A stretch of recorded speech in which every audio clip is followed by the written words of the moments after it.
তো নমস্কার বন্ধুরা, কেমন আছো সবাই? আশা করি তোমরা সবাই খুব ভালো আছো। আজকে আমি তোমাদের জন্য আবারও একটি খুবই গুরুত্বপূর্ণ একটি ভিডিও নিয়ে হাজির হয়ে গেছি।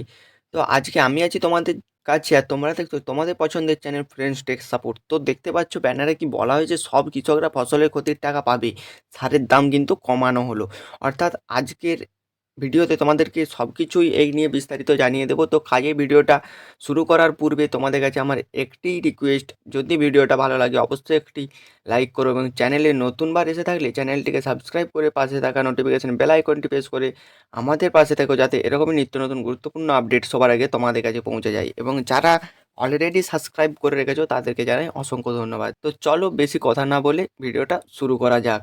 তো দেখতেই পাচ্ছ কি বলা হয়েছে, সব কৃষকরা ফসলের ক্ষতির টাকা পাবে, সারের দাম কিন্তু কমানো হলো। তো কত কমানো হলো, ক্ষতির টাকা যে পাবে সব কিছুই বিস্তারিত জানিয়ে দিচ্ছি। তো সারের দাম কত কমানো হলো সব কিছুই জানিয়ে দিচ্ছি, চলো। তো দেখতে পাচ্ছ প্রথমেই ফার্মার্স নিউ স্কিম 2025, তোমরা কিন্তু এখানে দেখতেই পাচ্ছ ফার্মার নিউ স্কিম 2025। তো কি বলা হয়েছে, নতুন বছরের শুরুতেই মোদী সরকার কৃষকদের জন্য একগুচ্ছ বড় ঘোষণা করেছে। তো কি ঘোষণা করেছে দেখো, কি বলা হয়েছে। পাঞ্জাব এবং হরিয়ানার চলমান কৃষক আন্দোলনের প্রেক্ষিতে কেন্দ্র সরকারের কৃষকদের সাথে বেশ কিছু গুরুত্বপূর্ণ পদক্ষেপ নিয়েছে। এর মধ্যে রয়েছে সারের দাম নিয়ন্ত্রণ এবং ফসল বীমা যোজনায় বরাদ্দ বৃদ্ধির মতো পদক্ষেপ। তো কী বলা হয়েছে তারপরে দেখো, প্রধানমন্ত্রী মোদীর নেতৃত্বে মন্ত্রিসভার বৈঠক। এই বৈঠকেও তিনি কি বলেছেন, নতুন বছরের প্রথম মন্ত্রিসভার বৈঠকে প্রধানমন্ত্রী নরেন্দ্র মোদী কৃষকদের সাথে কয়েকটি সিদ্ধান্ত নিয়েছেন। সরকার ঘোষণা করেছেন যে রাসায়নিক সার অ্যামোনিয়াম ফসফেট অর্থাৎ ডিএপি, যে আমরা রাসায়নিক সার ইউজ করে থাকি যেটাকে আমরা ডিএপি বলে সবাই চিনি, অর্থাৎ অ্যামোনিয়াম ফসফেট, সেটা কিন্তু সহজলভ্য করতে অতিরিক্ত 3,850 কোটি টাকা বরাদ্দ করা হয়েছে।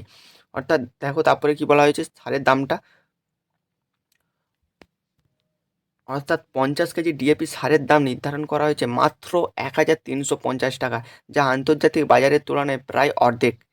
তো তোমরা কিন্তু বুঝতেই পারলে সারের দাম কত নির্ধারণ করা হয়েছে, 1,350 টাকা 50 কেজি ডিএপি বস্তায়। তো তারপরে দেখো কি বলা হয়েছে, আন্তর্জাতিক বাজারের তুলনায় কম দাম। তো বিশ্ববাজারে ডিএপি সারের দাম বর্তমানে 3,000 টাকারও বেশি।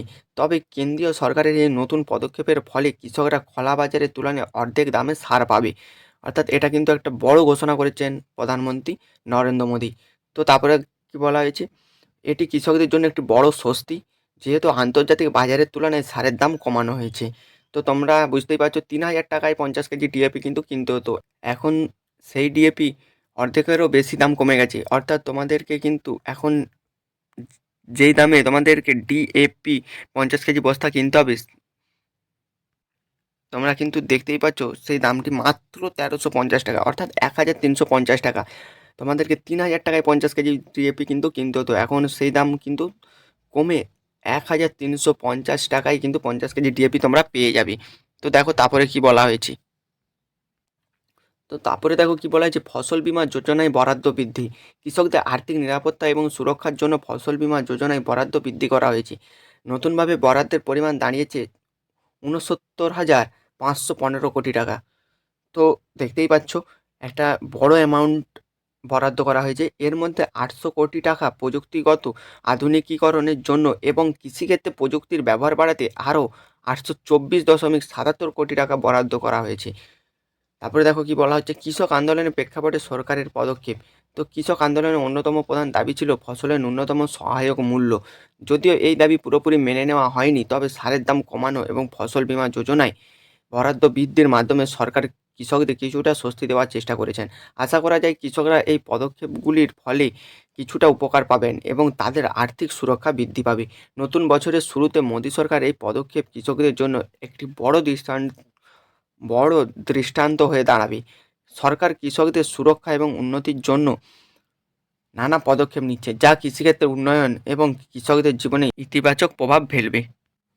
তো বন্ধুরা, সব কিছুই বিস্তারিত আজকের ভিডিওতে তোমাদেরকে জানিয়ে দিলাম। তো ভিডিওটা ছিল এই পর্যন্তই। যদি ভালো লাগে অবশ্যই একটা লাইক করো এবং চ্যানেলটিকে অবশ্যই সাবস্ক্রাইব করে পাশে থাকা নোটিফিকেশান বেল আইকনটি প্রেস করে রাখো, যাতে এরকমই নিত্য নতুন গুরুত্বপূর্ণ আপডেট সবার আগে তোমাদের কাছে পৌঁছে যায়। তো ভালো থেকো, সুস্থ থেকো সবাই, নিয়ে আসবো আবারও একটি পরবর্তী গুরুত্বপূর্ণ ভিডিও নিয়ে। ততক্ষণের জন্য ধন্যবাদ।